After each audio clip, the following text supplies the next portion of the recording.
revue de presse. Ghislain Cougan. Excellent début de semaine à toutes et à tous, madame, messieurs. Merci de nous retrouver sur ITFM 103 pour la revue de presse avec le concours de MBF Media Production. Démarrons par le tri-hebdomadaire d'Icalo qui titre à la une: bateau humanitaire Mercy Ships, le bilan à 2 semaines du départ du navire hôpital américain qui a été invité au Cameroun par le couple présidentiel. L'heure est au bilan, surtout après la cérémonie de revoir qu'a présidé le ministre de la Santé publique, André Mamafouda, direction page 2 du tri-hebdomadaire d'Icalo pour plus de détails sur cette action humanitaire.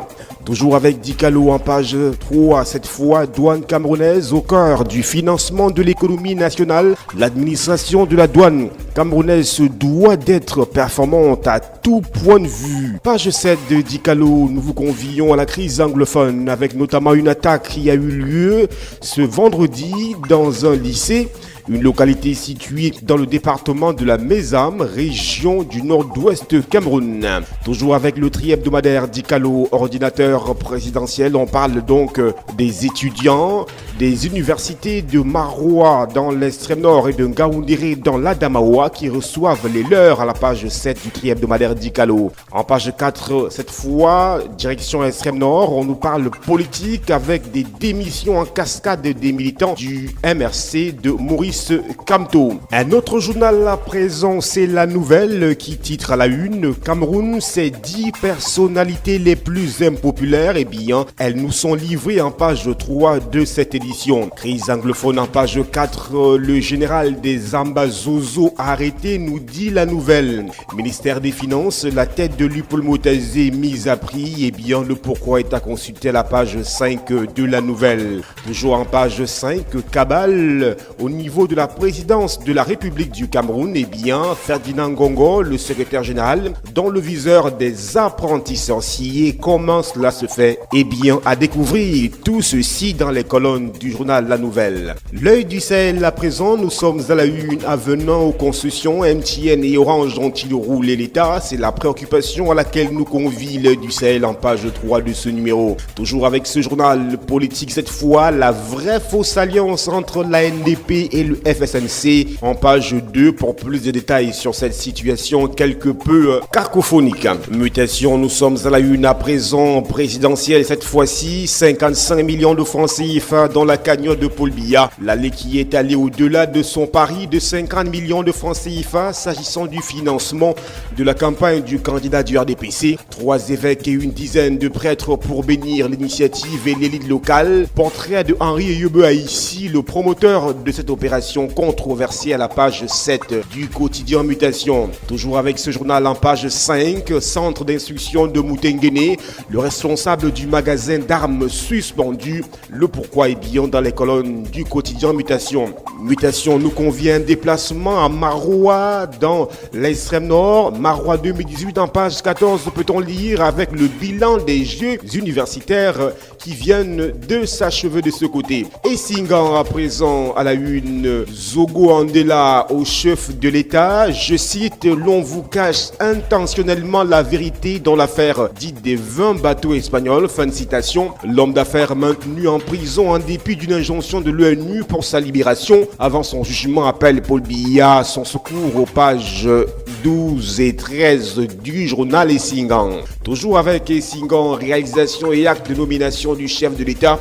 La loi qui est dit merci à Paul Biya aux pages 8, 9 et 10 de cette édition d'Essingan. Ce journal qui nous parle également de l'ex-ministre des Finances, aujourd'hui ministre de l'économie, de la planification et de l'aménagement du territoire. Peut-on lire à la une donc: mafia des salaires fictifs à la mine Ousmane Meya en sursis. Le pourquoi et le comment sont à lire dans les colonnes du journal Essingan. Pour ce qui nous concerne, direction l'anecdote. À la une, crise anglophone, le jeu trouble de Bernard Kaliabilai. Le gouverneur de la région du sud-ouest, dont le convoi récemment été la cible d'une attaque des sécessionnistes britanniques, brille davantage par un comportement qui suscite des interrogations selon l'anecdote qui nous explique tout cela en page 4 de cette édition. Toujours avec l'anecdote joutes électorales, l'offensive du Rassemblement démocratique du peuple camerounais DPC est à lire en page 3 de ce numéro. L'Indépendant à présent, nous y sommes. Manigance politico-mafieuse autour de l'élection présidentielle. Complot au sommet de l'État, nous dit ce journal.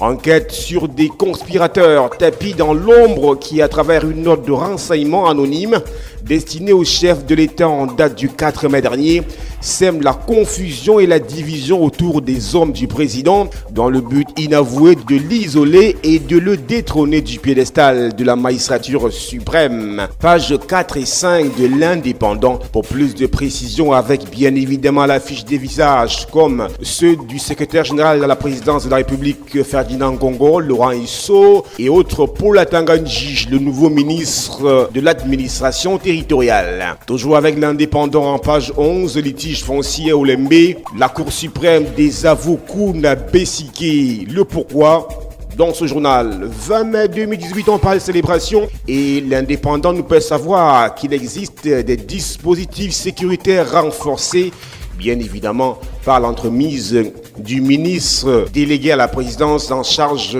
de la défense, Joseph Betty Assomo. Défi actuel à présent, crise anglophone, décidément cette actualité revient au goût du jour. Yulus Ayuk-Tabé oublié par les siens, plus de 100 jours après son extradition du Nigeria vers le Cameroun, il n'y a presque plus personne chez les séparatistes pour revendiquer la libération de leur leader. En son absence, la guerre de leadership fait rage entre les chefs des différentes factions. Direction page 2 du journal Défi actuel. Présidentielle 2018, Kawala nie toute alliance avec Kamto. La présidente du CPP dit n'avoir jamais demandé à ses militants de voter pour le candidat du MRC à la présidentielle d'octobre prochain. Page 2 pour plus de détails sur cette mise au point. Suspension des importations de sucre. Polémique stérile pour une mesure amplement justifiée, nous dit Défi actuel. Le financier d'Afrique joue sa partition en nous faisant savoir finance les difficultés du secteur des assurances au Cameroun. Avec un taux de pénétration de moins de 2%, le secteur souffre d'un manque de confiance, de l'ignorance des populations et de la cybercriminalité. Tout ceci dans les colonnes du journal Le Financier d'Afrique qui nous convie également à parler gouvernance au niveau du Gabon, qui maîtrise sa dépense publique. Conjoncture, les mots qui minent l'économie camerounaise sont à consulter à la page 4 du journal Le Financier d'Afrique. Le quotidien de l'économie, nous sommes dans la même dynamique, dans la même mouvance, nous parlons donc économie globalement. Patronat, cure d'austérité au JICAM. En page 2, une situation financière difficile qu'a hérité l'équipe JICAM en action au 30 juin 2017 et qui a d'ailleurs engagé plusieurs chantiers visant à rétablir l'équilibre budgétaire. Consommation, toujours avec le quotidien de l'économie, hantise de la spéculation du sucre chez les commerçants. Accord de partenariat économique, toujours avec ce journal. Recettes pour renforcer les exportations vers l'Union européenne. Formation, aucune université camerounaise dans le classement Times Higher Education. Tout ceci est à lire, à consulter pour mieux s'informer dans les colonnes du quotidien de l'économie, édition de ce lundi 14 mai 2018. La météo sport, pour sa part, normalisation à la une. Happy veut sucer la CAN 2019. L'avocat au barreau du Cameroun retarde délibérément le processus électoral à la FECAFOOT en page 10 pour comprendre les explications qui amènent le journal Météo Sport à le penser. Lions indomptables, l'inertie plombe le recrutement du coach. Eh bien, explication éclaircie, argument à la page 8 du journal Météo Sport. Politica, pour sa part, à la une, Dieudonné 20, je cite, Info TV est la première chaîne de télé sur satellite dès l'ouverture. Fin de citation. Le promoteur de la télévision du Vivre Ensemble, qui émet depuis vendredi 11 mai, annonce par ailleurs son entrée dans le bouquet Canal+ avant juillet et la rentrée des programmes en août. Direction page 4 pour lire cette nouvelle dynamique, cette nouvelle initiative de Dieudonné Vaincre dans le paysage médiatique camerounais. Page 9, toujours avec le journal Politica. Palais de l'Unité, Abissou Bidoun remplace Oswald Baboké auprès de Chantal Biya. Nommée chargée de mission au cabinet civil, l'épouse du ministre des Sports et de l'Éducation physique s'occupe désormais des affaires réservées de la première dame Chantal Biya. Repère, pour avoir davantage de repères en ce lundi 14 mai 2018 à la une, urgence hospitalière, le grand malade, page 8 et 9 pour en comprendre davantage les articulations de cette situation relevé par le journal Repère. Contrôle du Grand Nord, on parle également politique avec la bataille qui fait rage entre alliés en page 2 du journal Repère. Messe pour la paix, Laurent Esso représente le chef de l'État Paul Barthélémy Biya Bimvondo. Éco Matin, nous y sommes, finance, soupçon de blanchiment sur 2000 milliards de francs CFA convertis en dollars au Cameroun. Tout ceci est à lire à la page 3 du journal Éco Matin. Intégration, nous poursuivons notre dynamique. CEAC, CEDEAO à la une, page 6 et 7. Les dossiers d'un conseil de guerre. Après 3 ans d'atermoiement et d'hésitation, le sommet conjoint communauté économique des États de l'Afrique centrale et communauté économique des États de l'Afrique de l'Ouest devrait se tenir en juillet prochain. Voilà pour plus de détails. Direction page 6 et 7 du journal Intégration qui nous convie en page 11. Unité nationale, Paul Biya noie le poisson. Comment étudier en bruit le débat sur la construction de cet idéal? Eh bien, direction page 11 du journal Intégration. La voix du centre, nous y sommes, mœurs à la une, quand la mort génère le business. Au royaume de la mort, le business est roi, place au commerce et à la mode. Le business dans les morgues, docteur Bingono, anthropologue. Cet énorme business est simplement un épanchement d'orgueil et d'exubérance selon le scientifique, page 6 et 7 de la voix du centre. Tchad, 4ème République, un ministre limogé est remplacé pour avoir dit Dieu à la place d'Allah, page 11 pour comprendre véritablement les relents de cette incohérence confessionnelle ou religieuse. Le soir à présent à la une, nomination avortée, 4 DG ressuscités.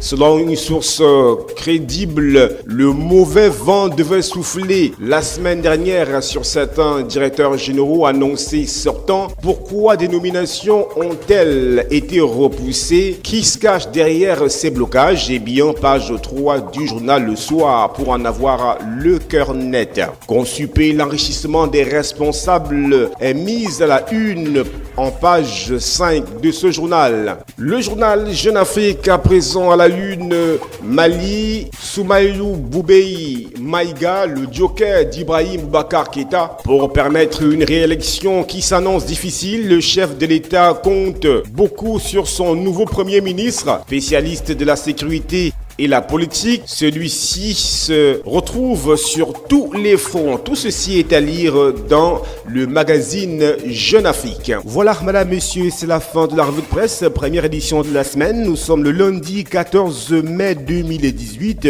sur ITFM 103 avec bien évidemment le concours de MBF Media Production. Nos programmes se poursuivent. Excellent début de semaine à toutes et à tous. C'était la revue de presse.